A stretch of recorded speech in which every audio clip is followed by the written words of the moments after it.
Shalom, salam damai berkah dalam.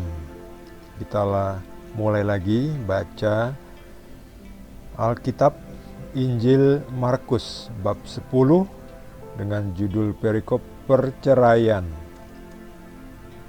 Dari situ Yesus berangkat ke daerah Yudea dan ke daerah seberang sungai Yordan. Dan di situ pun orang banyak datang mengerumuni dia. Dan seperti biasa ia mengajar mereka pula. Maka datanglah orang-orang Farisi dan untuk mencobai Yesus, mereka bertanya kepadanya, "Apakah seorang suami diperbolehkan menceraikan istrinya?" Tetapi jawabnya kepada mereka, "Apa perintah Musa kepada kamu?" Jawab mereka, "Musa memberi izin untuk menceraikannya dengan membuat surat cerai." Lalu kata Yesus kepada mereka, "Justru karena ketegaran hatimulah, maka Musa menuliskan perintah ini untuk kamu, sebab pada awal dunia Allah menjadikan mereka laki-laki dan perempuan. Sebab itu laki-laki akan meninggalkan ayahnya dan ibunya dan bersatu dengan istrinya, sehingga keduanya itu menjadi satu daging. Demikianlah mereka bukan lagi dua, melainkan satu. Karena itu, apa yang telah dipersatukan Allah tidak boleh diceraikan manusia." Ketika mereka sudah di rumah, murid-murid itu bertanya pula kepada Yesus tentang hal itu. Lalu katanya kepada mereka, "Barang siapa menceraikan istrinya lalu kawin dengan perempuan lain, ia hidup dalam perzinahan terhadap istrinya itu. Dan jika si istri menceraikan suaminya dan kawin dengan laki-laki lain, ia berbuat zina." Demikianlah sabda Tuhan. Terpujilah Kristus. Orang-orang Farisi ini, mereka itu orang yang munafik. Mereka ingin tampil seolah-olah peduli, seolah-olah orang yang sangat perhatian, sangat suci, sangat cerdas.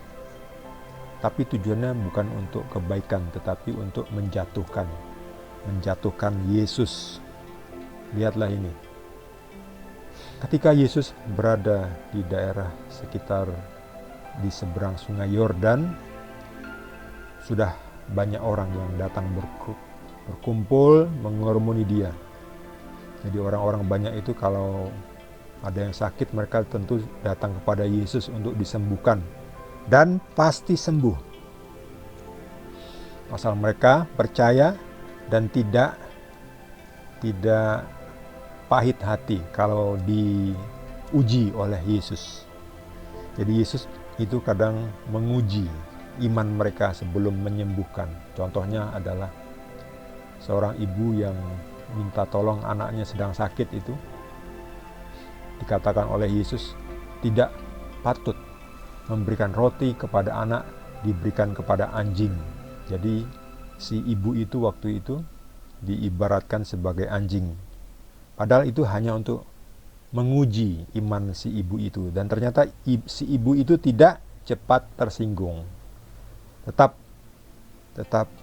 percaya kepada Yesus. Dengan rendah hati mengatakan bahwa ya betul, tetapi si anjing itu juga memakan remah-remah yang jatuh dari meja tuannya. Akhirnya disembuhkan. Ketika orang banyak berkerumun ini, orang Farisi ini kan mereka sok pintar, sok cerdas, sok peduli. Tapi hanya untuk mencobai Yesus. Mereka mungkin ingin untuk menjatuhkan Yesus. Mereka pikir Yesus tidak bisa menjawab dengan tepat. Mereka lupa ya, karena mereka gak sadar siapa Yesus. Tuhan kok dicobai.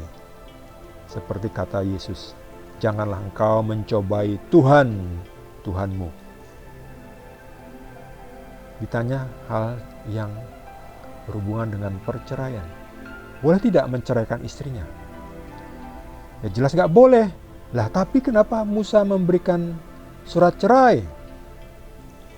Musa memberi izin untuk menceraikan. Tapi kata Yesus, Itu karena kamu maksa. Kamu maksa, ketegaran hatimu lah yang menyebabkan Musa, ya sudahlah, supaya tidak diganggu-ganggu oleh orang-orang yang ingin cerai, yang ingin punya istri yang baru, atau ingin punya suami yang baru, yang lebih bagus, yang lebih cantik, yang lebih perkasa. Akhirnya ya supaya Musa merasa tidak diganggu terus, ya sudah dikasih aja surat cerai. Tapi istilahnya ya dosanya tanggung sendiri. Karena kamu memaksa untuk diceraikan, ya Musa terpaksa memberikan surat cerai, tetapi Musa tidak mau sebetulnya.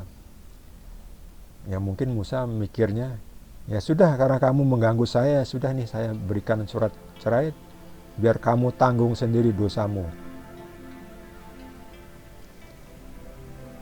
Sebab itu, ketika laki-laki dan perempuan yang adalah ciptaan Tuhan sejak dunia dijadikan sudah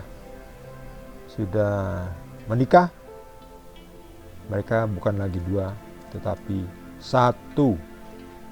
Ya memang secara fisik dua, tetapi secara esensi itu satu. Jiwa, rohnya itu satu. Ini juga menjelaskan Tuhan Tritunggal, Bapa, Anak, dan Roh Kudus. 3 pribadi, satu esensi, yaitu Tuhan.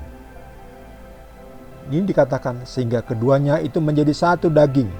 Mereka bukan lagi dua, melainkan satu. Ini kan juga menjelaskan mengenai Tritunggal, Tuhan Tritunggal. Loh, ada 3 pribadi ya, wujudnya juga 3. Kok bisa satu? Yaitu satu. Ini juga, loh, kan ada suami ada istri, berarti 2 dong, bukan satu, bukan satu daging. Yaitu secara daging fisik 2, tetapi secara daging rohani itu satu.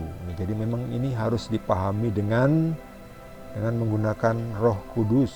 Gak bisa hanya dengan menggunakan mata kita, kepala kita. Kita harus menggunakan mata surgawi, kepala surgawi.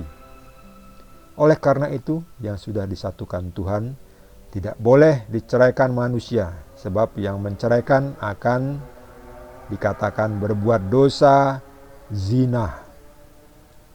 Baik laki-laki yang menceraikan istrinya ataupun istrinya yang menceraikan suaminya, ataupun istri yang menceraikan suaminya, itu adalah dosa zina, sebab berlawanan, menentang apa yang sudah disatukan oleh Tuhan. Tidak boleh diceraikan manusia. Sudah jelas ya. Tapi ya di dunia ini kan kadang sudah kawin tetapi beranteman ya, cekcok. Masih mending cuma cekcok. Ada yang dengan kekerasan ya, dipukuli, dicambui. Ya kalau begitu keadaannya, ya bolehlah pisah, tapi bukan cerai. Ya kalau dipukuli terus setiap hari, ya pisah terus setiap hari, tapi bukan cerai ya. Ya pisah rumah dulu lah. Beri kesempatan kepada yang berlaku kasar itu untuk bertobat. Jadi intinya berikan kesempatan untuk berubah. Manusia begitu bisa berubah. Nanti kan begitu menjadi tua sadar ya.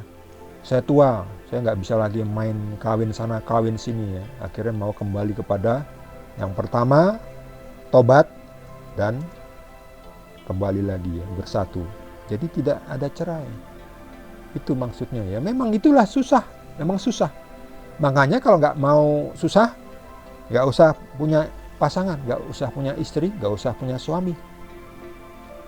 Ya susah memang ya, tapi juga ada hiburannya kan. Jadi satu pilihan itu ada bagusnya, ada juga susahnya. Pilihan yang lain, hidup sendiri, juga ada susahnya, juga ada bagusnya. Masing-masing itu salibnya masing-masing datang dengan satu paket salib. Ada susahnya, ada hiburannya. Itu. Jadi pilihlah dengan bebas, dengan suara, dengan hati yang jernih, dengan pikiran yang tenang, yang sejuk, jangan dengan emosi.